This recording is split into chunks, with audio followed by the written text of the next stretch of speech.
বাবা, কি ব্যাপার? তুমি চা খাচ্ছ না? তুমি ব্যাগ ব্যাগ গোছাচ্ছ, কাপড় চোপড় মনে হচ্ছে। ব্যাগ গোছাচ্ছ কেন? ও বাবা, আমি গ্রামের বাড়িতে চলে যাব। ওই আরে জায়গায় আমি খাই না খাই খুব সুখে থাকবো। বাবা, কি হয়েছে? তুমি গ্রামে চলে যাবে? তোমাকে আমি গ্রাম থেকে শহরে নিয়ে আসছি।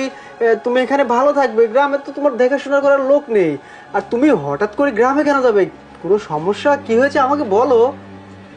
বাবা, তুমি তো আমার গ্রামে থেকে শহরে আনছিলে একটু আমাকে দেখাশোনা করার জন্য, একটু ভালো রাখার জন্য। তো বাবা, তোমার ধন দৌলত, তোমার টাকা পয়সা মানে আমার, আমার টাকা পয়সা মানে তোমার।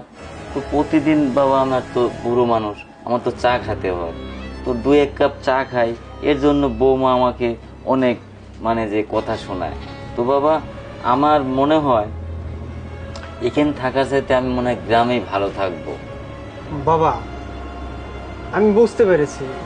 শোনো, এই সংসারটা আমার না, এই সংসারটা তোমার। তুমি এই বাড়িতে থাকবে, যা ইচ্ছে তাই করবে, তোমার যেইটা ভালো মনে হয় সেইটা করবে। কারো কমান্ড শোনার অধিকার তোমার নেই। তুমি যেইটা বলবে সে সেটা করতে বাধ্য হবে। বাবা, তুমি ওর কথায় কিছু মনে করো না।